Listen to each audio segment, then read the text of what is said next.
vale la pena escuchar lo que dijo el secretario técnico Roberto Lorenzana, hablando de que el gobierno no está en quiebra, como lo han asegurado varios sectores políticos, y asegura que el crecimiento económico va por buen camino. Escuchemos lo que dice el secretario técnico. El país funciona económicamente, las instituciones están funcionando, las empresas están funcionando, el país tiene ingresos que andan alrededor de los 300 millones de dólares mensuales para cubrir obligaciones, para cubrir salarios, para cubrir compras de bienes y servicios.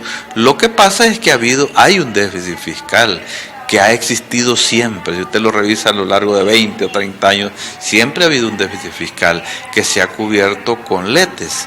Y como el año anterior no se tiró a largo plazo eso ha generado un problema de liquidez en este momento, en este año, ¿verdad? Porque ese déficit fiscal no está siendo cubierto con lo que se llama la deuda flotante. Entonces, eso es lo que ha pasado.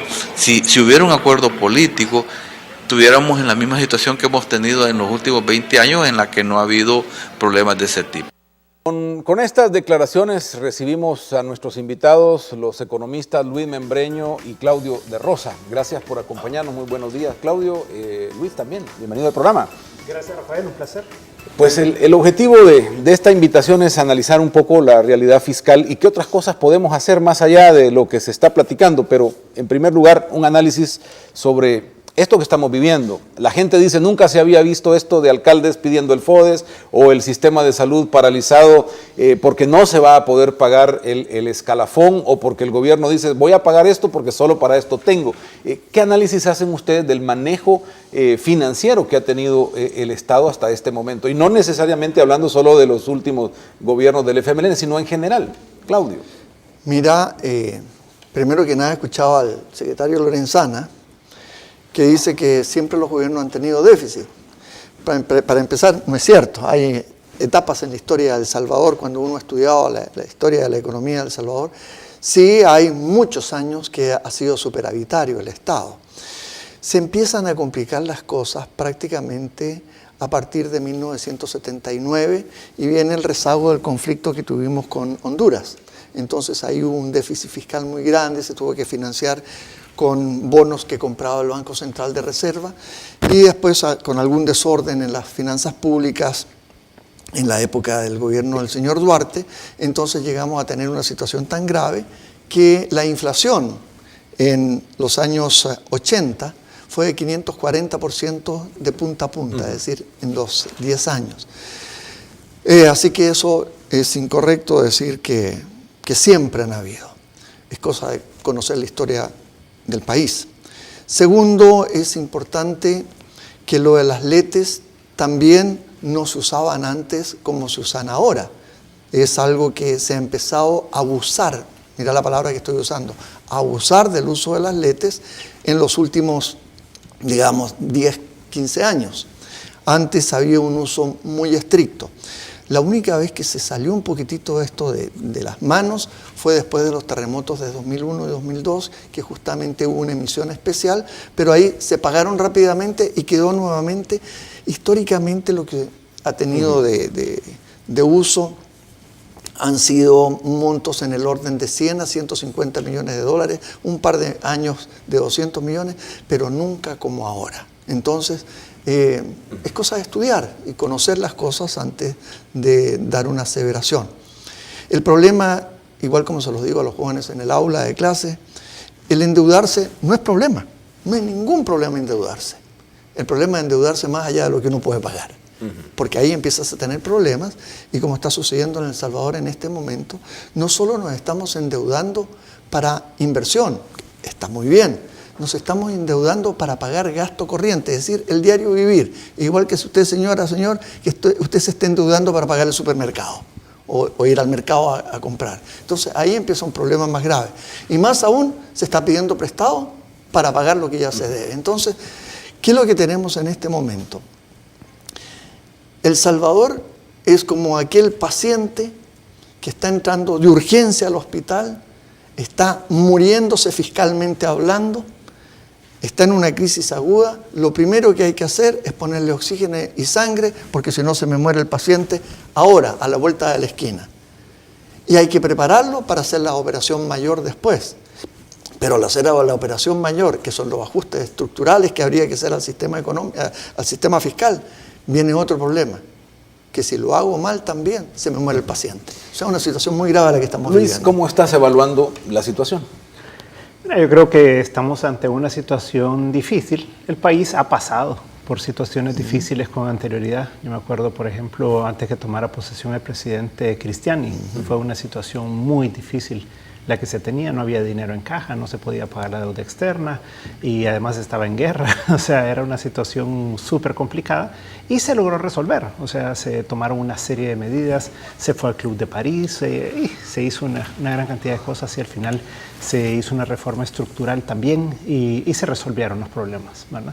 Y el crecimiento económico fue fundamental en ese tiempo. O sea, crecer a un 7% promedio durante los años 92 al 95 fue un elemento que ayudó mucho a poder pagar la reconstrucción por un lado, ¿verdad? Que fueron unas cantidades significativas de dinero, el poder resolver los problemas fiscales por el otro para tener dinero en caja y poder ir resolviendo una serie de demandas que hubo ya hacia el final de la guerra y posteriormente a la firma de los acuerdos de paz.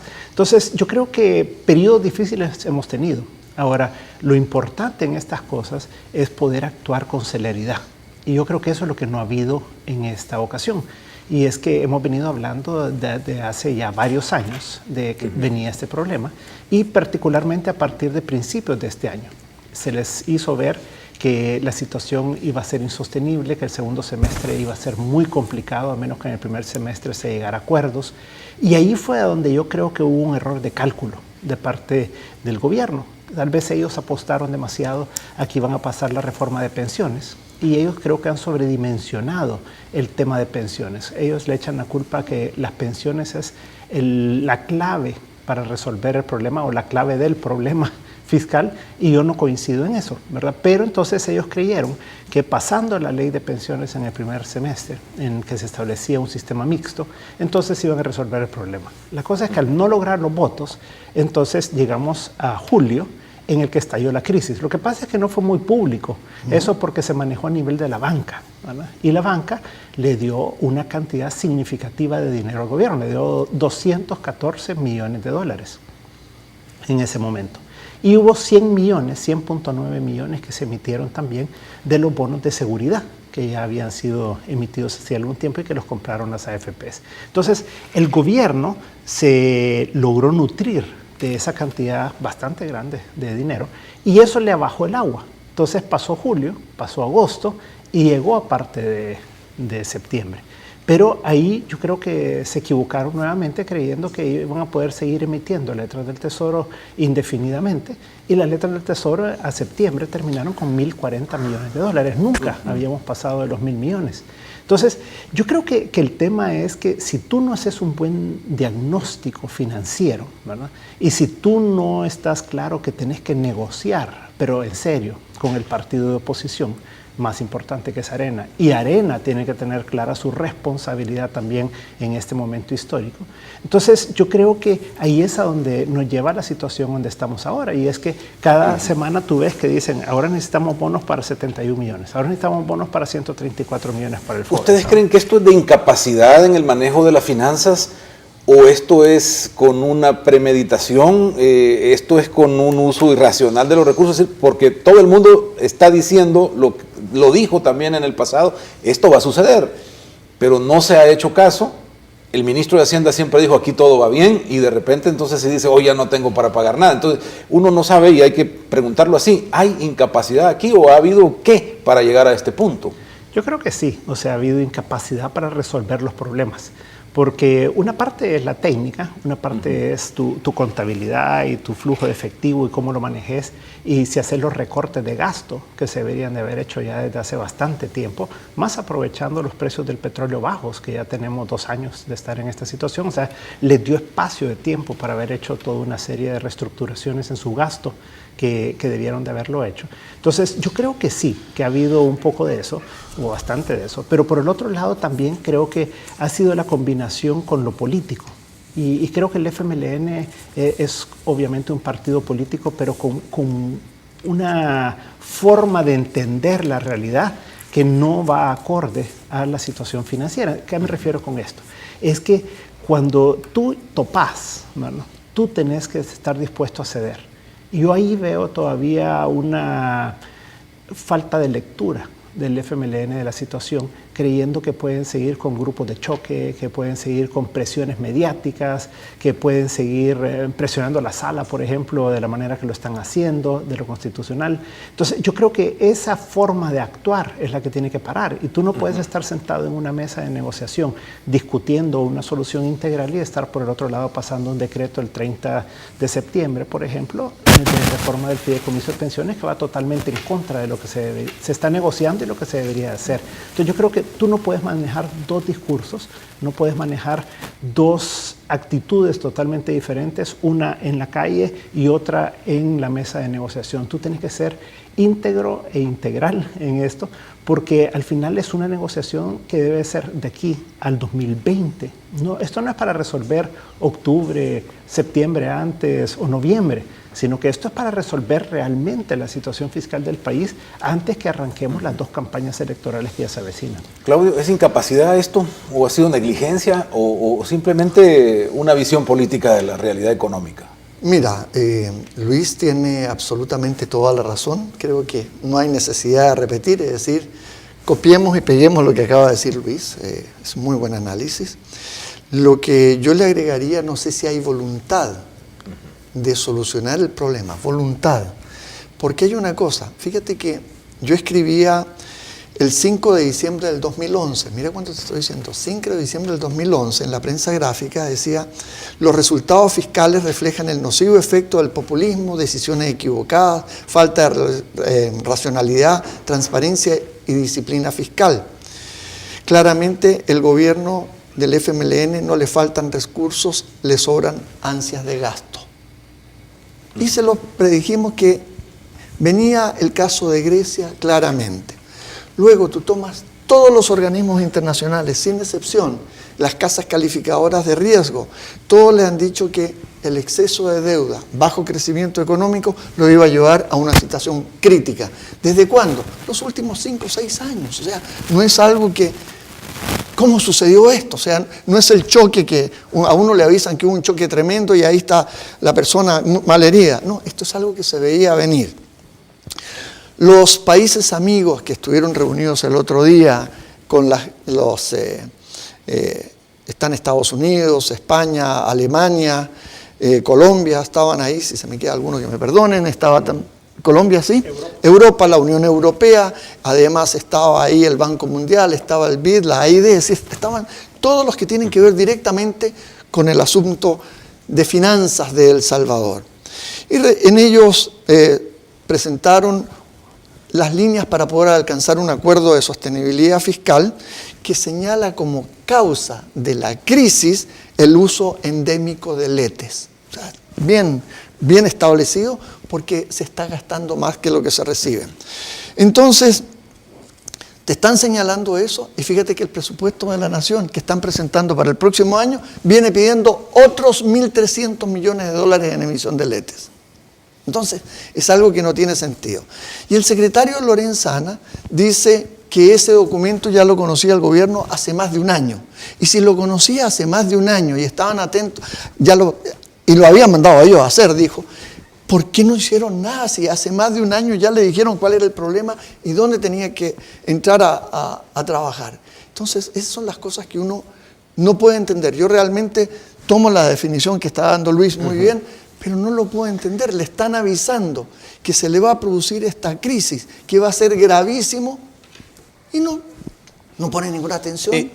Y por eso preguntaba yo si había algún indicio en lo técnico que nos pueda decir por qué estas decisiones, o hay algo más allá. Siempre, por lo menos Salvador Arias, que ustedes lo conocen, economista del FMLN, decía, mire, lo que hay que hacer es dejar de pagar a los organismos internacionales y bueno, pues hacer una moratoria y reacomodar la deuda y financiarnos llegar a un acuerdo con ellos. ¿Vamos hacia allá o incluso desdolarizar? se le olvida que más del 40%, 45% de la deuda del gobierno en este momento es con los trabajadores. Ahora, si no quieren pagarle a los trabajadores, si esa es la propuesta, aleluya. O sea, ese es el problema, que a veces se hablan cosas que son muy bonitas porque son los organismos internacionales. Bueno, deja de pagarle a los organismos internacionales, se te cerró el crédito mundial. O sea, Luis, ¿cómo lo ves? Creo que es un error. O sea, ¿son esas teorías todavía puestas sobre la mesa o no? Claro, mira, yo creo que las dos que tú acabas de plantear están sobre la mesa. Yo creo que más sobre la mesa del FMLN que la de cualquier otro, obviamente. Pero ahí está el caso de Argentina.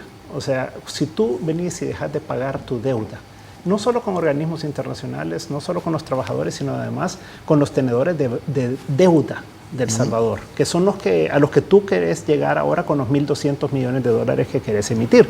Entonces, si tú salís mañana y decís, pues yo no pago, y lo que requiero es que me refinancien a la fuerza porque no les voy a pagar, entonces lo que tenés es una desconfianza total, se te cierra el crédito. Argentina ha pasado, ¿cuánto? Casi 20 años. ¿Verdad? Con el crédito cerrado, después de que hizo eso. Entonces, yo creo que no es la forma, ni tampoco estamos en esa crisis. Pero puede pensar que ha sobrevivido 20 años Argentina, entonces podríamos sobrevivir nosotros sin ese crédito. Claro, lo que pasa es que Argentina tuvo petróleo y tuvo también soya, en ese tiempo en el que la soya llegó al doble del precio que es ahora, y tuvo toda aquella huelga de todos los productores de soya, quienes les puso un impuesto del 30% bruto sobre sus ingresos. O sea, hubo un montón de cosas que se pudo hacer en ese tiempo para sobrevivir, pero al final Macri ha tenido que llegar a resolver todo ese problema que se generó en aquel momento ahora, y ha tenido que ir a pagar. O sea, solo postergaron el pago. Aquí hay otra teoría, y la he oído en varias declaraciones, decir que el Estado nunca quiebra y que por lo tanto podemos jugar a sostenerlo a base de las ayudas o de la presión o lo que sea. no, si el Estado no quiebra porque nadie te va a venir a embargar el país porque no has pagado. A eso se refiere uno, que el Estado no quiebra. Pero técnicamente sí hay una quiebra. ¿Ya estamos ahí? Pero por supuesto, ¿cuándo hay una quiebra en una empresa? ¿Cuándo deja de pagar? Y nosotros no hemos pagado pensiones a tiempo, no se está pagando el FODES en este momento, se le debe a proveedores. Se sabe, yo he estado haciendo números y se sabe que de aquí a final de año necesitan 500 millones de dólares en préstamos. Si no tienen 500 millones de dólares no salimos adelante. Bueno, ¿qué es lo que significa? Esta empresa, si le ponemos nombre empresa, El Salvador, está quebrada en este momento. Ese es el problema más grave que tenemos.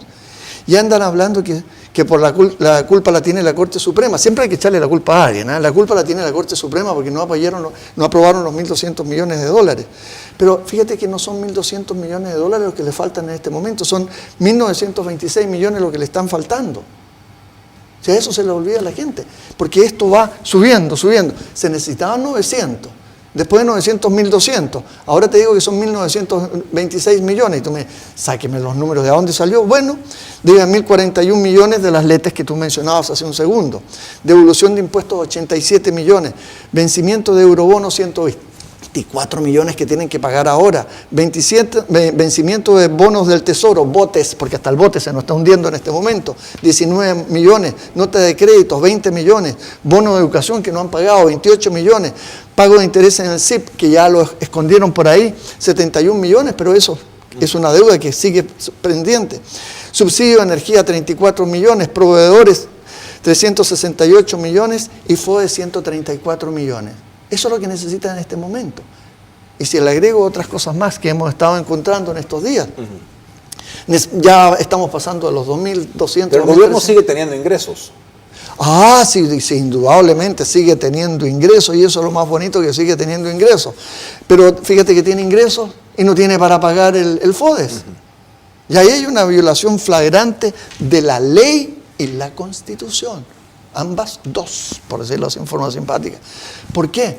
Porque la ley del FODES dice que se tiene que pagar con ingresos corrientes. Entonces este pago, ¿por qué no llega? ¿O es algo creado artificialmente? Mira, de enero a septiembre, este gobierno ha recibido 3.384 millones de dólares. Eso lo recaudado, ahí está en el sitio del Ministerio de Hacienda.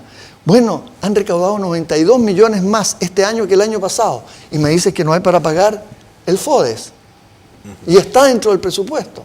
Y si tú lo has puesto en el presupuesto y dice que los vas a pagar contra estos ingresos, que son los impuestos que usted ha pagado, para decirlo de forma bien sencilla, me puede regañar porque no estoy definiendo ingresos corrientes adecuadamente, pero para que la gente no entienda, con los impuestos que usted está pagando, con las contribuciones que usted está pagando, que ya pagó 3.384 millones en el año, le deben estar pagando el FODES. Y me dicen que no hay y que voy a tener que salir a pedir prestado. Pero ¿cómo voy a salir a pedir prestado cuando tiene que salir, como quien dice, del cheque que le están dando a usted, del pago mensual de su salario? Ahora, entonces, si yo estoy registrando esta cantidad de deuda, pero también tengo este registro de ingresos y no tengo para pagar, ¿a dónde está la plata? Esa es la pregunta. Luis. Tú hiciste la pregunta del millón. O sea, yo ahora que venía para acá, estaba pensando eso justamente, ¿verdad? Decía yo, 134 millones no tienen para pagar FODES, ¿verdad? Y esto surge, el viernes recibieron dinero, pues. O sea, el viernes fue el último día para pagar IVA y pago cuenta y todo. Entonces, yo decía, la semana pasada, bueno, todavía tal vez no les ha entrado una cantidad de dinero significativa de este mes, pero para esta semana ya van a tener el dinero, pues, ¿verdad? O sea que el dinero lo tienen. O sea que ellos tienen, la cosa es cómo priorizas, hacia dónde diriges tú el dinero, ¿verdad? Y agrego, porque la misma declaración del señor Lorenzana que pusimos cuando ustedes estaban entrando, él dice que el crecimiento económico va bien, entonces si va bien, ahí está para recuperarse un ingreso importante. Lo que pasa es que va bien, es bien relativo, ¿verdad? O sea, también nos dijeron que iba bien en el 2014 y nos dijeron que terminó siendo de 2% de crecimiento y este año nos dijeron que en 2014 crecimos 1.4%. El año pasado dicen que crecimos 2.5% y tal vez nos van a venir a decir el próximo año de que no, de que en 2015 habíamos crecido 1.5%. Y ahora nos dicen que estamos creciendo al 2.5% y va a resultar creciendo menos probablemente. Ahora, entre 1.5 y 2.5 es malo ambos. Lo que este país necesita para resolver realmente los problemas fiscales es un crecimiento del 6%. O sea, si tú no tenés un crecimiento arriba del 4 o 5%, no vas a lograr el recaudar suficientes recursos. Entonces, aquí cuando uno le dicen que teóricamente estamos creciendo al 2,5% y que eso es bueno, si solo comparemos a los vecinos, ¿verdad? Todos los vecinos están creciendo por arriba del 3% y nosotros estamos creciendo probablemente por debajo del 2%, pero les podemos tomar el 2% si quieren. E igual lo que necesitamos es que esta economía crezca a tasas mucho más altas. Y hay otra cosa importante, Luis. La razón del crecimiento económico es la generación de empleos. Uno quiere que crezca la economía para que haya más empleos y empleos de calidad, con buenas remuneraciones. Y resulta que el año pasado, que dicen que crecimos 2,5% más o menos, resulta que se generaron 14.000 empleos en el año. Claro, cuando a uno le dice a cualquier persona 14.000 empleos, dice, oh, qué extraordinario, 14.000 empleos, pero se necesitan 60.000, pues.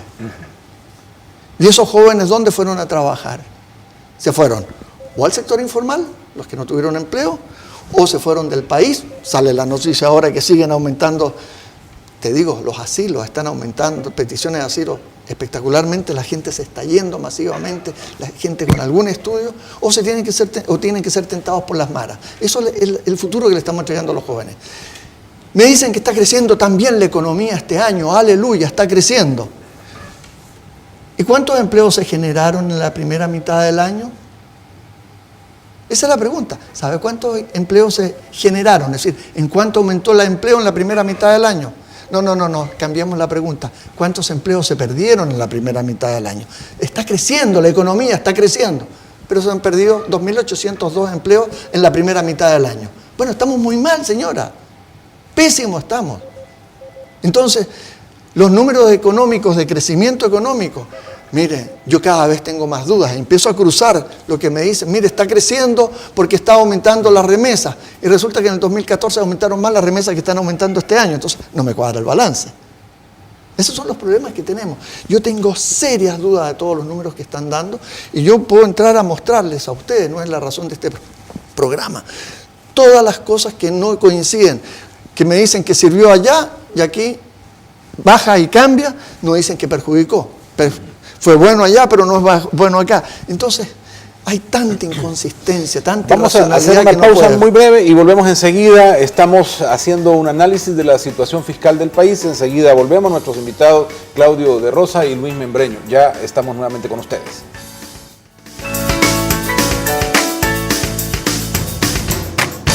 Pues están con nosotros Luis Membreño y Claudio de Rosa en su calidad de economistas haciendo análisis sobre la realidad fiscal del país y cómo salir de ahí. ¿Hay alguna ruta de escape para la situación? Siempre hay una ruta de escape. No, ¿Sí? La cosa y Que no sea más deuda o es con la deuda. Mira, no. Hay una cosa. En este momento, guste o no guste, vamos a tener que tomar algo más de deuda. Esa es una cosa. Pero también tenemos que tomar en cuenta que podemos necesitar deuda, que es parte de la definición de un Estado técnicamente en quiebra. Vamos a tener que tomar deuda para pagar deuda. Eso se te va a tener que hacer. Sin embargo, no podemos seguir tomando deuda para pagar gastos corrientes y más gastos. Entonces viene una primera fase que hay que reducir lo que estamos gastando. Eso es una de las cosas principales que tenemos que hacer. Luego, ¿cómo recaudar más impuestos? Bueno, una primera forma más fácil de tener más recursos es que la economía crezca. Ya lo decía Luis, que sucedió cuando subió el presidente Cristiani, que hubo un énfasis muy fuerte en el crecimiento económico y se eliminaron impuestos, fíjate, y se recaudó más. Porque hay impuestos que no recaudan todo lo que es necesario y cuestan a veces más tenerlos que lo que tú recaudas. Y es un problema bastante grave que tenemos que ver cómo superar. Entonces también por ese lado hay formas de mejorar la administración tributaria, que es la forma que se cobran los impuestos. Hay una propuesta de cobro coactivo. El problema es que, aunque se lo dijeron incluso los técnicos internacionales, como está la ley en este momento, viola la Constitución y la van a pasar y se la van a declarar inconstitucional. Acaba de suceder lo mismo en Costa Rica. No quieren cambiar, esas son las cosas que yo no entiendo. Tome los artículos que se ve que violan la Constitución y modifíquenlos para que se pueda mejorar la administración y la recaudación. Y lo otro es reducir gastos. Ya hay mucho donde reducir gastos y la gente te lo pide prácticamente leyendo los diarios, leyendo los comentarios, leyendo los tweets, todas las redes te lo dicen claramente. Por ejemplo, no podemos tener un país con una crisis fiscal y gente teniendo ingresos de $8,000 y $9,000 y $10,000 mensuales. No puede ser. Entonces, una primera cosa que podríamos decir para todo el mundo, que nadie gana más que el presidente de la República, que tiene un salario hasta cierto punto, incluyendo los gastos de representación, son $5,200 mensuales en términos redondos. Luego, congelemos todas las plazas que se van produciendo por la gente que se va retirando. Prohibición de todo tipo de publicidad. Cero publicidad o propaganda del Estado, y eso yo lo pondría por ley. En muchos países no se permite la propaganda del Estado. Cuarto, eliminación total a todos los vehículos de los funcionarios públicos. Ningún funcionario público tiene que tener vehículo. Digo funcionario en términos de las autoridades. Por supuesto, si tú eres un ingeniero y trabajas en el MAC, tenés que dar el vehículo. Si eres un hospital, tienes que tener sus vehículos, etc. Solamente le daría a los 3 presidentes de los órganos del Estado y al vicepresidente de la República su vehículo y se acabó. Los vehículos que hay, a la policía o a la fiscalía, va a haber mejor uso de esos recursos. Eliminación de todos los teléfonos celulares y terminar con todos los gastos de viajes en este momento si estamos en emergencia, salvo que sea invitado por un organismo internacional o una organización y te lo paguen todo, bueno, aleluya, vaya usted allá. Pero si no demuestra que efectivamente está trayendo algo útil para el país, no debe haber más viajes. Con eso yo te digo, ya se empieza a dar las señales. ¿Cuánto ahorramos en eso? Mira, si tú le sumas a esto un cambio en la forma de comprar, si tú le eliminas todo el red tape, toda la parte de la burocracia en el gobierno para estimular la economía, en cosas de 1 o 2 años tú puedes estar recuperando 1,5% del PIB tranquilamente con respecto al déficit. El ajuste es llegar a 3 puntos del PIB. A 3 puntos, donde 1,5 era ser el primer año, 2017, y el otro 1,5 en los 2 años siguientes. ¿No se logra sin esos recortes, Luis? O sea, tiene que entrarse a hacer recortes de gastos. Sí, definitivamente. O sea, no puedes hacerlo sin recorte de gastos. Además que la población es lo que exige, ¿entendés? Porque la otra opción es más impuestos. Entonces, la gente no va a estar dispuesta a pagar más impuestos mientras no vea un recorte de gastos. Porque recordad que hoy se recauda $1.000 millones más al año de lo que se recaudaba en 2009. Entonces, eso quiere decir que hay mucha más plata que la que había y que ya recibe mensualmente el Ministerio de Hacienda. Ahora, que lo han ido destinando a un montón de cosas que han llevado a esta situación al país, es otra historia. Entonces, yo creo que sí, que es indispensable que haya una reducción de gastos. Y además, como siempre lo hemos dicho, o sea, al haber precios de petróleo bajos hoy en día, te permite reducir subsidio de gas, subsidio de electricidad, subsidio de transporte público, subsidio del agua. Todo eso te puede generar alrededor de 200 millones de ahorros si tú lo quieres hacer. Ahora, lo que pasa es que el presupuesto del próximo año ves que lleva un incremento de $97 millones y sin contar una cantidad significativa de gastos que pueden rondar los $1.000 millones, pues. Entonces, eso no está contemplado. Entonces, lo primero que tienes que hacer es sincerar. El discurso del gobierno es, miren, ahí hay 1.800 a 2.000 millones de dólares al año de evasión, pero cuando vemos las cifras reales de los últimos 10 años de procesos y casos de gente que ha tenido un problema con Hacienda, no llegamos ni a 300 millones. O sea, esos discursos, ¿qué tanto son reales o qué tanto real es también que en el tema de evasión está parte de la solución? Mira, yo he visto pasar cualquier cantidad de reformas en los últimos, por lo menos 10, 15 años, porque viene desde el tiempo de Tony Saca y antes, que se hicieron reformas al Código Tributario, reformas a todos los impuestos que se han ido haciendo, a la renta, al IVA, cerrando áreas por donde se puede ir la gente para eludir, etcétera. Entonces, todo eso se ha hecho. Entonces, la pregunta es, ¿y a dónde está el Ministerio de Hacienda? Pues? O sea, porque esa es la labor natural y normal de un Ministerio de Hacienda.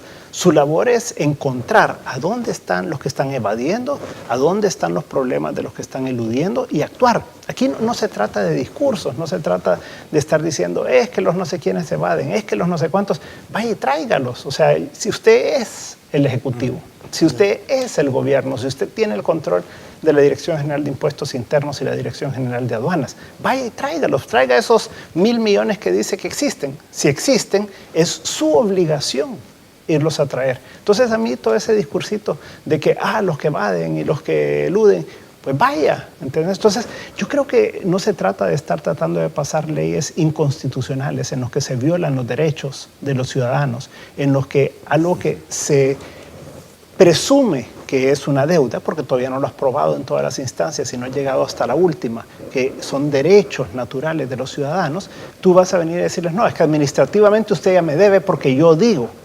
Entonces, esa es una violación a los derechos de los ciudadanos. Tú estás haciendo una propuesta hoy en una de las columnas que tú escribes en la prensa gráfica. En esa propuesta, que es técnica, ¿verdad? ¿Qué es lo que quisiera ver? ¿Qué es lo que estás proponiendo? Mira, la esencia de lo que yo estoy diciendo es ya dejemos de hablar tanto y actuemos. O sea, el país ya no está para estarse tomando tacitas de café ni para estarse tomando fotos de que nos estamos reuniendo, sino que ya concretemos, ¿verdad? ¿Y cómo tienes que concretar? Pues se necesitan 1.200 millones de dólares según el gobierno, ¿verdad? Entonces tomémosle el número que necesita 1.200 millones. Entonces ya se llegó al consenso, digamos, en esa negociación de que se divide en 3 partes la solución. Uno es pensiones, otro es el acuerdo fiscal y el otro es el crecimiento económico. Pensiones. En pensiones se tiene que nombrar la comisión, se tiene que mandar al archivo, por el otro lado, esta reforma que se ha querido plantear en la Asamblea Legislativa y que todavía está en la Comisión de Hacienda. Esto, que lo manden al archivo para que dejemos de estar con eso pendiente. Que se nombre la comisión. Yo propongo 13 miembros de esa comisión. 5 salvadoreños con nombre y apellido, 5 extranjeros, académicos de primer nivel del mundo, expertos en pensiones, y 3 de organismos internacionales como la OIT, la CEPAL, el Banco Mundial, el BID. Entonces, lo que propongo es que esta comisión la dejen trabajar 2 años, porque al final de cuentas es lo que se requiere para salir con una propuesta integral y que esto se apruebe en el 2019 cuando entre el nuevo gobierno, porque antes va a ser imposible con todo este ruido electoral que vamos a ir. En la parte del crecimiento económico, este es un tema eminentemente empresarial, digamos, con el gobierno y los políticos. Entonces, no solo pueden estar políticos en esa discusión, sino ante todo deben de incluir también a empresarios nacionales y extranjeros para poder encontrar formas como se puede generar confianza para que haya más inversión y que haya más crecimiento y más recursos para el país.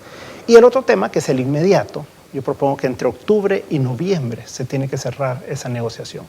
Y yo planteo que lo que está ocurriendo es que se está encareciendo el crédito a nivel internacional y que El Salvador, en la medida que se tarde más, nos va a costar más dinero. Entonces, lo que propongo es, contra la ley de responsabilidad fiscal, contra que se mande al archivo esto de la ley de pensiones que se había propuesto, contra la creación ya con nombre y apellido de la comisión y contra el límite que va a llevar la ley de responsabilidad fiscal que se apruebe de 10% en las letras del Tesoro, 10% de los ingresos corrientes. Entonces, contra eso, que se le autorice la emisión de los 1.200 millones de dólares, pero solo pueden utilizar 600 millones de eso. Y después, contra el acuerdo final que se haga, y esperemos que esto sea antes de fin de año, entonces se le autorice a nosotros 600 millones que los puede utilizar. Cualquier emisión que tú autorices ahora en octubre, no vas a tener el dinero antes de diciembre. Entonces eso da tiempo para terminar en octubre, en noviembre toda la negociación y ya en diciembre que esté el dinero, bueno, si no has terminado la negociación completa, que debe ser 2017-2020, entonces le entregas los 600 millones. Y si ya cumplieron con todo, entonces ya se puede entregar los 1.200 millones de dólares. El problema es que la tasa de interés bajó 3 puntos para los bonos salvadoreños y obviamente también de mercados emergentes de entre julio, junio y agosto, septiembre. Pero en las últimas semanas esto ha dado la vuelta porque se está secando los mercados internacionales. Octubre siempre es un mes complicado en todo esto. Ya subió 1 punto la tasa de interés, que en un bono a 30 años nos costaría 320 millones de dólares más en el periodo de los 30 años. Y por lo tanto, lo que necesitamos es salir a emitir pronto, porque si no, a los salvadoreños nos va a costar mucha más plata. Entonces, yo creo que lo que se requiere ya es mandar mensajes de acuerdos ¿Y confían concretos en que y claros. el FMLN va a respetar cualquier tema en la mesa y que se firme? ¿O qué garantías hay? Porque lo mismo se dijo cuando se pidieron 800 millones de bonos, se firmó. Por eso te digo, la aprobación es contra hechos consumados. Una ley aprobada de ley de responsabilidad fiscal con el 10% de limitación en cuanto a la emisión de letes, haber mandado al archivo la ley, el haber creado la comisión y que ya esté nombrada, etcétera. O sea, son hechos consumados. Okay. Y lo otro es un hecho consumado, el que ya se haya terminado la negociación completa. Claudio, estas cosas son así, es decir, va a llevar un tiempo resolverlo o encontrar la mejor ruta. Mientras tanto, ¿qué hace la población en esto? ¿Va a sufrir más? No, la población ya está sufriendo. Y uno no se da cuenta que la población ya está sufriendo. Ese es un problema grave. ¿Por qué? Cuando tú dices, mire, no le han pagado los bonos a las escuelas. Bueno, están sufriendo los niños. Hay graves problemas de materiales dentro de las aulas de clase. Profesores que han tenido que ser recortados porque no llegaron los bonos. Yo conozco específicamente una escuela donde la señora que trabaja con nosotros en la casa, la profesora que tenían para ver toda la cosa de internet, la han tenido que despedir porque no le pagaron el bono y todos los padres no pudieron seguir pagándola. Todas las protestas y los atascos de hoy.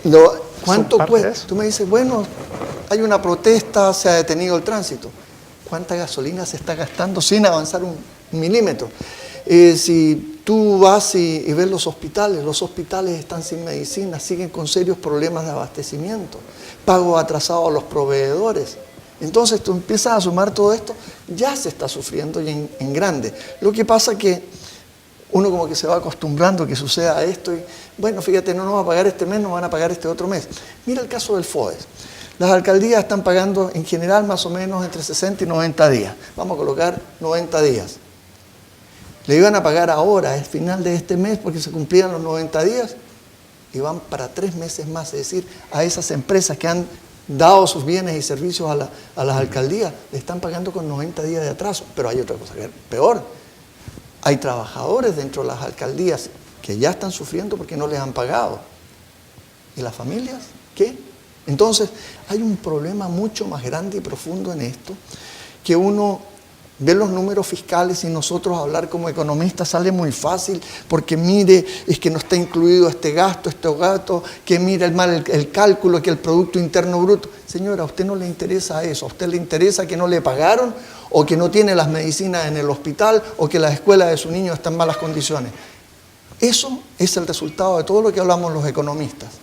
Nosotros hablamos en este mundo etéreo, interesante, muy bonito de seguir, pero en la realidad, usted es la que sufre directamente sus problemas. Ahora, usted lo sufriendo en la casa. Nosotros aquí hicimos la semana pasada una serie de propuestas, digamos en otra línea, no tan macro, sino micro, buscando cómo se agiliza para el empresario pequeño, mediano, su economía, cómo se puede mejorar la productividad y darle más recursos, y también cómo poderle trasladar más impuestos al Estado.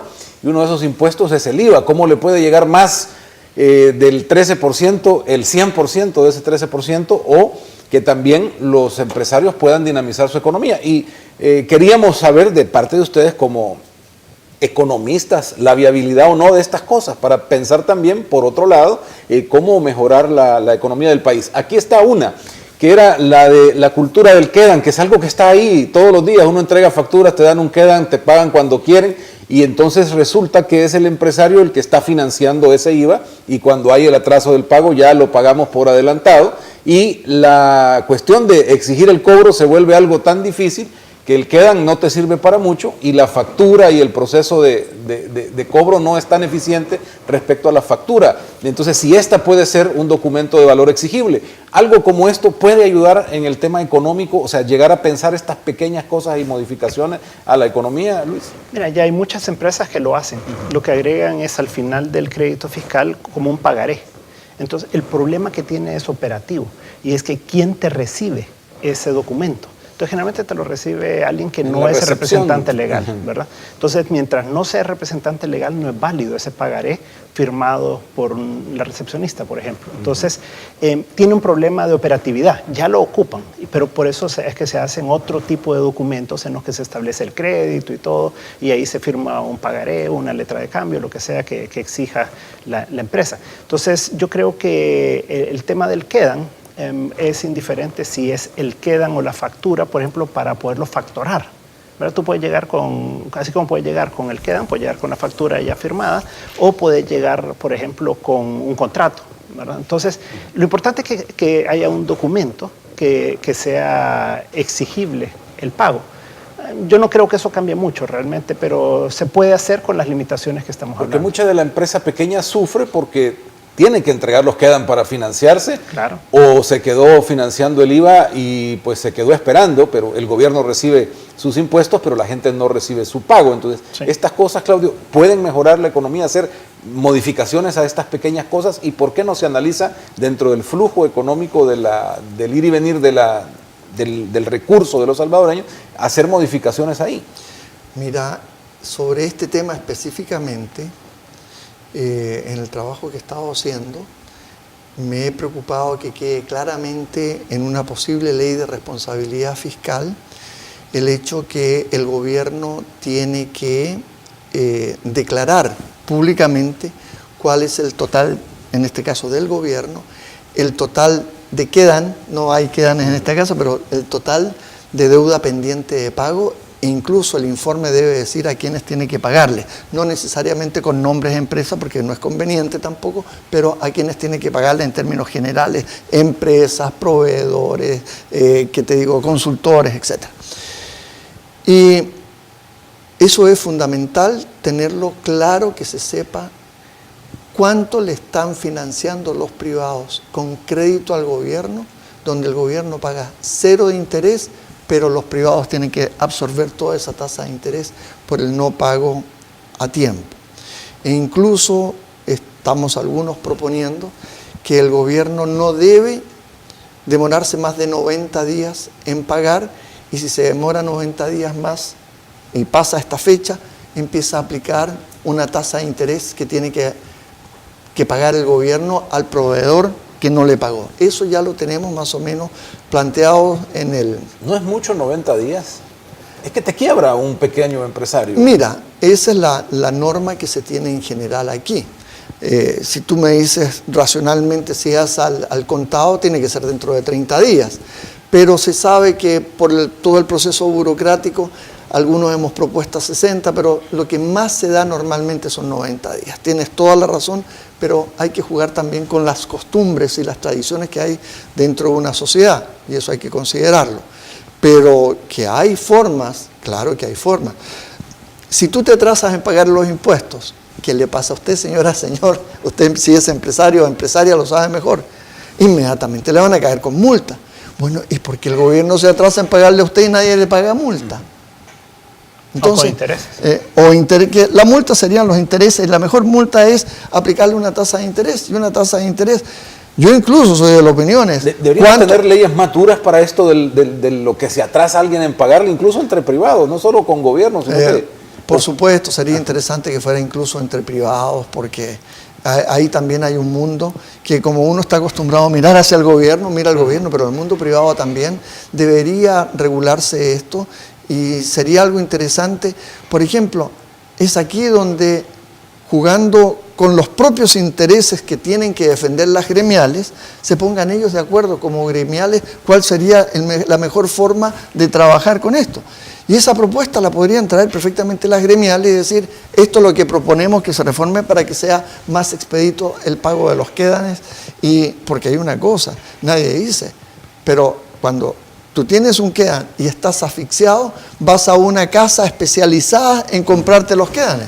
¿Y cuánto te descuentan? Entre 21 y 25%. Es decir, se llevaron todas tus utilidades. Claro, tú te sientes feliz porque recuperaste tu capital de trabajo, pero perdiste todas las utilidades. Entonces, ese es un problema bastante grave que se vive. Aquí hay otra idea que se nos venía a la mente y tiene que ver con una posibilidad de eliminar impuestos sobre la renta a todas las empresas formales con ventas anuales inferiores a $500,000. Digamos, por un lado me cuesta recoger dinero y tengo que pagar impuestos, entonces si se elimina este tipo de impuesto, ¿sería bueno?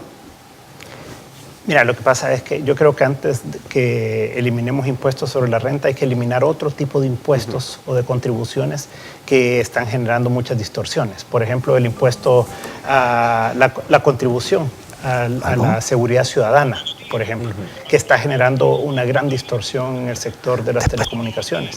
Por el otro lado, el impuesto a las transacciones bancarias.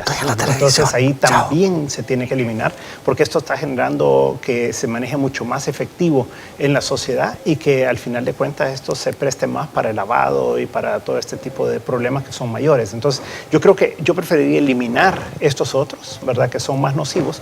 El impuesto sobre la renta yo creo que es un impuesto que cada vez recauda más en el país porque pues han subido las tasas y todo.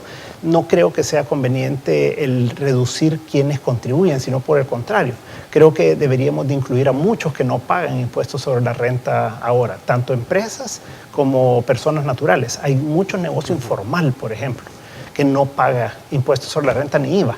Entonces yo creo que el ir hacia un monotributo, por ejemplo, en ese sector, sería algo muy importante, en el que tú decís, bueno, juntamos un solo pago sobre ventas, bueno, y eliminás el impuesto del IVA y de la renta para ellos a cambio, bueno, no lo pagan, ¿verdad? Ahora, a cambio de que paguen un solo impuesto que podría ser, por decir un monto, un 5 o 6% sobre ventas brutas, ¿verdad? Entonces, de esa manera sí se puede incorporar a muchas más personas a la base tributaria, porque uno de los problemas fundamentales del país es que son pocos los que pagan impuestos en general, pues. Claudio, ¿hay algo que hacer ahí? No, fíjate que yo estoy en eso de acuerdo con Luis. Primero, veamos la crisis fiscal que tenemos. O sea, si tú quieres solucionar la crisis fiscal de la manera simplista, por favor, voy a subrayar esto primero, simplista. No estoy de acuerdo con lo que voy a decir, pero lo tengo que decir porque así es. La manera simplista, tenemos que aumentar más impuestos, traer más gente a pagar impuestos, es decir, tenemos que ver cómo entran más a las arcas fiscales, donde el ideal es crecimiento económico y los controles que ya estaba diciendo Luis. Yo soy de la opinión, y aquí sí que ahora retomo la opinión, lo anterior no estaba de acuerdo con lo de más impuestos, soy de la opinión que todo aquel que tenga alguna actividad económica debe pagar algún impuesto. Incluso, yo me recuerdo cuando era joven y estudiaba y trabajaba en los Estados Unidos, yo ganaba una cantidad, pero ínfima de dinero. Yo le voy a decir, mi salario eran en esa época, claro, ahora puede ser mucho más, pero eran $74 quincenales, anduve recordando y mirando las cosas anoche, $74 quincenales. Y pagaba impuestos sobre la renta, sobre esos 74. Claro, era una cosita pequeñita, era como $1 y tanto, pero tenía que pagar. Yo creo que ya tener un trabajo a uno le debe obligar a contribuir un poquitito con el Estado. Por eso yo considero que deben estar todos. Y enseguida hay que salir a buscar a los que no están pagando. Y no están pagando algunos porque hay muchas áreas para eludir, que es no pagar el impuesto usando los artificios legales, o sea, no hay nada ilegal en eso, pero hay otros que están evadiendo, y eso sí que es una violación de ley. Yo creo que hay que salir a buscar a eso fundamentalmente. Entonces, empezar a recortar los impuestos así, no creo que sea conveniente. Yo prefiero que haya menos procesos para llegar a pagar los impuestos que tienen costos, que haya menos trabas para establecer una empresa, para exportar, eso tiene costos también. Entonces, yo creo que debemos preocuparnos de reducir los costos en otras partes y darle a los empresarios mejores posibilidades de realizar sus negocios. Y la última es esta situación sobre el IVA. El IVA es el mejor impuesto, digamos, el que se recoge más fácil, es el que está llegando, pero la gran pregunta es si le llega o cómo hacemos para hacerle llegar el 13% completo al gobierno. Entonces, aquí era la propuesta eliminar el tema del cruce del crédito y el débito y que se traslade totalmente al gobierno ese 13%, declarando también mensualmente o pagando ese impuesto sobre lo vendido y lo cobrado, ¿verdad? Y trasladar únicamente el dinero, únicamente de lo cobrado. O sea, repito, no hacer que todos los privados están financiándole al Estado por adelantado el impuesto y luego las empresas no tienen cómo salir adelante con su liquidez. ¿Qué hacemos con el IVA? ¿O mira, esto hay que dejarlo así? Yo quisiera entender un poquito más porque leía eso. ¿Qué es lo que pretenden? Que la propuesta, me refiero, que se recaude el 13% y se pague todo el 13%. Correcto. Bueno, si es esa la respuesta, tú estás volviendo prácticamente a un impuesto de timbre. ¿Cómo era? Y el impuesto de timbre te produce cascada. Cuando es 13% con esto de créditos y débitos, el consumidor final paga 13%, punto. Y resulta que si tú me dices, en cuatro vueltas, lo acabo de sacar aquí rápidamente, en 4 vueltas lo que terminas pagando son $88 en vez de $13 sobre 100. O sea, sería una cascada. ¿Y quién pagaría esto? Bueno, ese sí, automáticamente se empezaría a trasladar a los consumidores. ¿O hay algo que hacer con el IVA para que...? Y hay otra cosa. ¿Cómo se llama el impuesto? Porque uno dice IVA, ¿cómo se llama el impuesto? Impuesto al valor agregado, a lo que se agrega, nada más. Pero o sea, eso es lo que... Si lo otro ya había pagado impuestos, ¿por qué le vas a pagar impuestos sobre lo otro? ¿Y quiénes vas a perjudicar directamente con esto? En primera instancia a los mismos empresarios. Porque yo te pagué a ti 13%, y tú yo no me lo voy a poder quitar. Por consiguiente, lo tengo que agregar al precio. Así que ahora te voy a mandar el precio más el 13%. Yo creo, Rafael, que ahí el IVA está bien diseñado, está bien establecido, es universal, tiene solo el cobro sobre el valor agregado, elimina la cascada. Yo creo que para las empresas formales, aquí la discusión nada más es, ¿vas a subir el IVA o no? ¿Verdad? Esa creo que es la discusión en el país, o sea, es del 13 al 15 o qué vas a hacer, ¿verdad? Pero yo diría que tocar el impuesto en sí, no. Ahora, lo que sí es lo que otro que te decía, el monotributo, ¿verdad? Y es para mucha gente que no paga nada. Entonces, ahí sí yo creo que un monotributo, como lo dice su nombre, o sea, que en lugar de pagar IVA, renta y demás, le cobras sobre las ventas, pero no le puedes cobrar un 13%. Sino que tiene que ser como un 5%, algo pues mucho menor, ¿verdad? Pero ahí entonces sí aplica algo como lo que tú estás planteando, ¿verdad? Que es un impuesto sobre ventas brutas de una empresa. Y el tema de solo declarar, bueno, hagámoslo como está, pero solo sobre lo pagado y dejar pendiente lo que no me han pagado. Es que hay una cosa. Lo grande que tiene el IVA es que en este juego de créditos y débitos, sé cuánto ha ido pagando cada uno de los contribuyentes en la escala de producción. hasta llegar al bien final. Es el mejor controlador. Si volvemos al otro sistema, va a haber más evasión, vamos a pagar más en impuestos y va a llegar menos a las arcas fiscales. Sí, este es el impuesto más maquiavélico que se ha creado en el mundo. Y es por eso que es de tanta aplicación universal. Y nadie se ha atrevido jamás a proponer, ya estamos hablando de los grandes tanques de pensamiento, las grandes instituciones fiscales, jamás nadie se ha atrevido a tocar porque es, entre comillas, hasta ahora, no hay nada que sea infalible en la vida, es el mejor impuesto que hay hasta ahora. Mira, lo que pasa es que si te vas a solo lo cobrado, después comienzan a haber una serie de subterfugios para evadirlo, ¿verdad? Es que a mí no me lo han pagado, ¿verdad? Entonces, ahí lo bueno del IVA justamente es que es en el momento que tú emitís, bueno, el crédito fiscal o la factura, entonces te quitas lo que debes y el mes siguiente, los primeros 10 días, tenés que pagarlo. Entonces yo creo que eso yo no lo tocaría tampoco. Creo que te metes a un problema mucho más serio y abrís nuevas puertas para la evasión, ¿no? Muy bien. Bueno, pues es parte de este esfuerzo de pensar, ¿verdad? Claro. Y creo que Todos estamos en eso. Todos. Sí, nadie se queda pobre por pensar y ofrecer, como dicen. No, por supuesto. Un poco más pelón, tal vez. Pero qué bueno que nos hayan acompañado y que estemos proponiendo, poniendo ideas y que el país entre en esa dinámica, ¿no? No solo esperar que alguien haga algo, sino tal vez solucionarlo de alguna manera. Claro. Lo más grave que tenemos en este momento, y que es el mensaje que me gustaría dejar, es que la situación fiscal no es crítica, es critiquísima. Es decir, nuestras finanzas públicas, el paciente finanzas públicas está al borde de un colapso y de muerte en este sentido, y si no le damos algún oxígeno, como decía Luis, transfusión de sangre, y no lo preparamos después que lo estabilicemos para una operación mayor, es difícil salir adelante, y eso va a necesitar mucha voluntad y realismo, y terminar de jugar con espejos que esto fue de arena, que esto de acá, que esto del pasado, que siempre igual. Mire, quién lo haya hecho, quién lo haya causado, cómo haya venido, no sirve en este momento discutirlo. El problema es que si no solucionamos el problema de aquí a un mes más, no llegamos a final de año. Gracias, Claudio. Gracias, Luis. Muy amables por acompañarnos esta mañana.